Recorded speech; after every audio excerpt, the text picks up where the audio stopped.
بڑے لمبے ہوتے ہیں، مگر میرے حال وہ جو ہوتے ہیں نا معذور ہیں، قانون کے ہاتھ کچھ لگ رہا ہے ایسا، پتہ نہیں قانون امیروں کے لیے معذور ہو جاتا ہے، جو اشتہاری جنہیں دیا جاتا ہے جو وہ پتہ نہیں کیا صورتحال ہے، ان کے لیے معذور ہو جاتا ہے قانون۔ خدا کرے کہ ہمارا قانون جو ہے وہ بہتر ہو۔ سب سے پہلے تو میرا خیال ہے ہمارے ملک کے قانون کو بھی کہیں نہ کہیں ایڈمٹ کروانا چاہیے، ان کا بھی کوئی علاج ہونا چاہیے قانون دانوں کا۔ کو ایک طرف تو پولیس کاروائی کرتی ہے، کچھ ادارے کاروائی کرتے ہیں، فوج کاروائی کرتی ہے، اشتہاری مجرموں کو، دہشت گردوں کو پکڑتے ہیں، دوسری طرف سے ہمارا جو قانون ہے پتہ نہیں وہ معذور ہے کیا ہے صورتحال۔ اللہ تعالیٰ رحم کرے۔ وہ قانون کے ہاتھ اتنے ڈھیلے ہیں کہ مجرم ان کے سے چھوٹ کے کوئی یورپ میں آ کے بیٹھ جاتا ہے، جو پاکستان میں اپنے شہر کے جنگلوں میں کھو جاتا ہے وہ تقریباً 2 ہفتے تک ملتا ہی نہیں ہے۔ اللہ تعالیٰ رحم کرے، اللہ تعالیٰ ہدایت دے ہمارے جو ملک کے قانون دان ہیں، قانون والے ہیں، خدا کرے قانون کے ہاتھ بھی مضبوط ہو۔ لمبے تو بڑے سنا تھا، اتنے لمبے ہوتے نا قانون کے ہاتھ، تو کم از کم جو میاں صاحب ادھر بیٹھ کے تقریریں کر رہے ہیں، پاکستانی عدالتیں انہیں اتحادی قرار دے رہی ہیں، ان کو تو کم از کم پکڑ سکتے۔ اتنے لمبے ہوتے تو کم از کم اپنے شہر میں، اپنے ملک میں جو گمنام ہو کے بیٹھا ہے 1.5 ہفتے سے، وہ بھائیوں کو بھی گال کرتا ہے، وہ اپنی بیوی سے مل جاتا ہے، وہ محلے داروں سے مل جاتا ہے، مگر پولیس والوں کو نہیں ملتا۔ اللہ تعالیٰ رحم کرے، اللہ تعالیٰ ان کو ہوش دے، ان کے نیویگیٹر بھی کام کریں، نیویگیشن کام کریں۔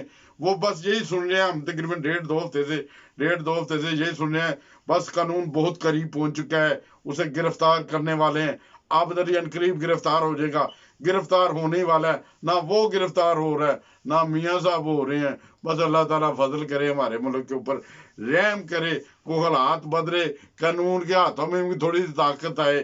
یار قانون کے ہاتھ اتنے ڈھیلے ہم نے نہیں سنا تھا بڑے لمبے ہوتے ہیں، کتنے لمبے ہوتے ہیں یار۔ اور یار لمبے ہوتے ہیں تو میاں صاحب کو آئے لندن سے آ کے پکڑے، تھوڑا سا پتہ چلے عوام کو کیا صورتحال ہے۔ میاں صاحب تو ادھر خطاب کر رہے ہیں، آپ کو قوم کی اصلاح کر رہے ہیں۔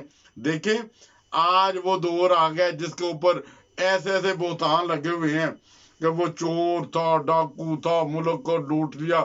وہ ملک کی اصلاح کے لیے ادھر انگلینڈ سے بیٹھ کے باقاعدہ طور پہ وہ کاروائی کر رہے ہیں، وہ بتا رہے ہیں، اصلاح کر رہے ہیں قوم کی۔ قوم اصلاح اپنی کروائے، نہیں کر ضرورت آپ کو اصلاح کی، ضرورت ضرور ہونی چاہیے۔ میاں صاحب کو واپس بلائیں، ان سے اصلاح کروائیں، آپ نے کوئی حالات بہتر کریں۔ میاں صاحب کے حالات تو بہت بہتر ہو گئے ہیں اللہ تعالیٰ کے فضل سے۔ جو کہتے تھے نا لندن میں، میرے تو وہ بیٹی کہتی تھی میرا تو لندن میں کہ پاکستان میں بھی گھر نہیں ہے۔ ابھی تو اس کا وہ پاکستان میں بھی گھر ہے، انہیں محلوں میں رہ رہی ہیں۔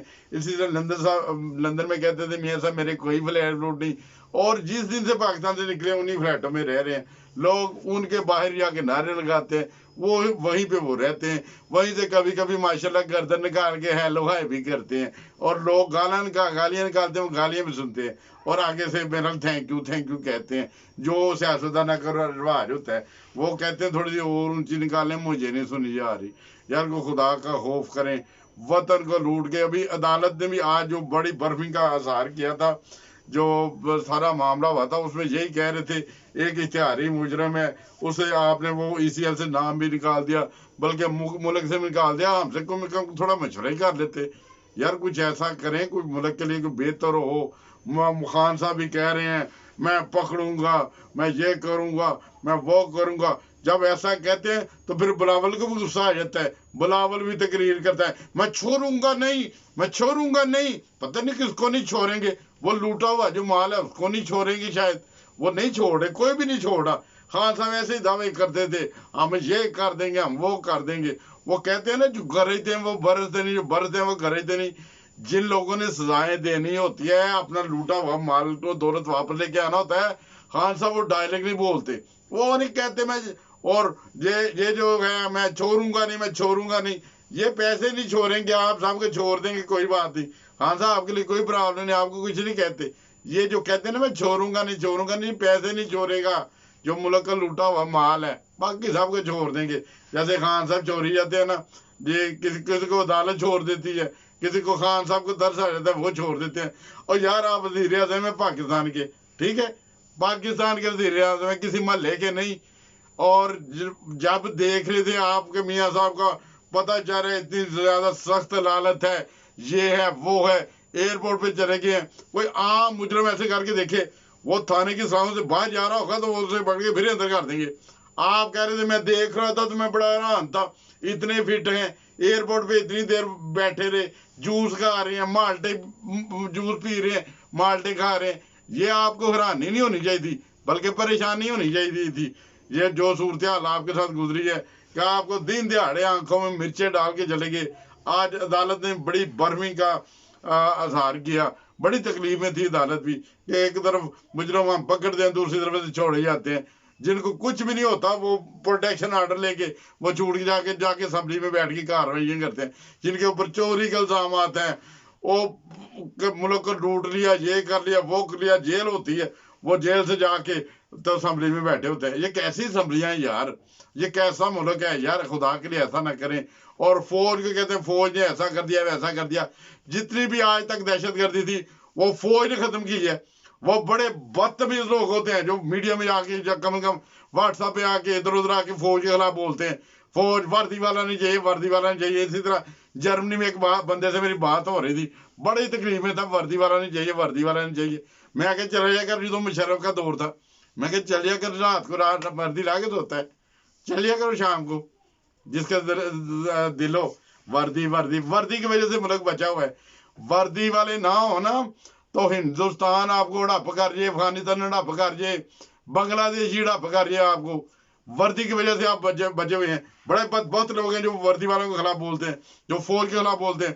فوج کے 70,000 بیچارے فوجی جوانوں نے، جن کے چھوٹے چھوٹے بچے ہوں گے، جوان بیویاں ہوں گی، ماں باپ تھے، انہوں نے اپنے لال گوا دیے، کس کے لیے؟ پاکستان کے لیے۔ اور فوج کو بس لوگ باتیں کرتے ہیں۔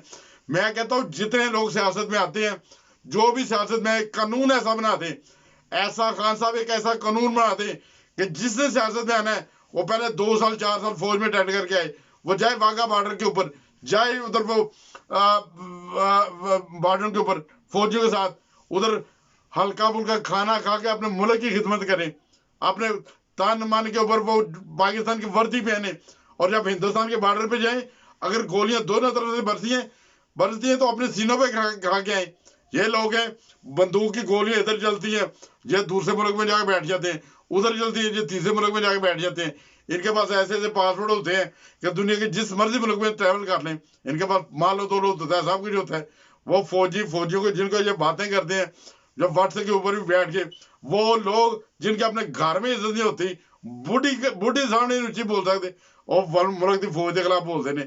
اے انہوں کی ضرورت ہوتی ہے لوگوں کی، یہ صورتحال میں ویچنا وا کہ واٹس ایپ دے آ کے فوج جیسی فوج ویسی فوج، فوج نہ ہو تو آج ملک بھی نہ ہوتا، فوج کے صدقے ملک ہے۔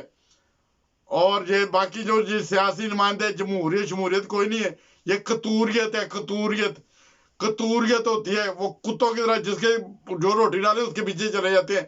اسمبلیوں میں دیکھا ہے جب الیکشن ہوتے ہیں آخری دنوں میں وہ بولیاں لگ رہی ہوتی ہیں، اتنے پیسے لے لو میرے ساتھ آ جاؤ، اتنے پیسے لے لو میرے ساتھ آ جاؤ، پھر انہیں کے ساتھ چلے جاتے ہیں۔ یہ جمہوریت کوئی نہیں ہے۔ ان میں سب سے پہلے انسانیت ہونی چاہیے، وہ انسانیت نہیں ہے، اور اس کے بعد جمہوریت بعد کا مسئلہ ہوتا ہے۔ جمہوریت ہم کہتے ہیں کہ اللہ تعالیٰ کے فضل سے فوج ہی بہتر ہے۔ اور آج تک جو ملک ترقی کی راہوں پہ چل رہا ہے، جو ملک میں ڈیم بنے ہیں، جو سڑکیں بنی ہیں، جو ترقی ہوئی ہے وہ فوج کے دور میں ترقی ہوئی ہے۔ باقی جمہوری اداروں نے کیا کیا ہے؟ بنگلہ دیش دیا ہے، بنگلہ دیش، اور کتنے بنگلہ دیش لینا چاہتے ہو؟ جو سرحد میں بیٹھے ہوئے ہیں وہ کہتے ہیں ہم نے اپنا کچھ بنانا ہے، جو سندھ میں بیٹھے وہ کہتے ہیں ہم نے اپنا کچھ بنانا ہے۔ یہ جمہوریت جو ہے نا، یہ ملک کو ٹکڑے کر دے گی۔ ہمیں ایسی جمہوریت کے پہ تھوکتے ہیں، اس سے بہتر ہے ہمیں 1000 دفعہ بہتر ہے کہ وہ ہماری فوج بہتر ہے، مارشل بہتر ہے، اس میں ملک کو کچھ بنتا ہے۔ اب فوجی ہمدرد ہوتے ہیں، وہ وطن کے ہمدرد ہوتے ہیں، سیلاب آتے ہیں فوجی جاتے ہیں، زلزلہ آتا ہے فوجی جاتے ہیں۔ یہ جمہوری جو باندر ہیں یہ کہاں پہ جاتے ہیں؟ جب پنجاب میں جلسہ کرنا ہو تو اپنے پگ باندھ دیتے ہیں، سندھ میں جلسہ کرنا ہو تو سندھی ٹوپی پہن لیتے ہیں، بلوچستان میں جلسہ کرنا ہو تو بلوچی ٹوپی پہن لیتے ہیں۔ یہ وہ بے روپیے ہیں جو ہم کبھی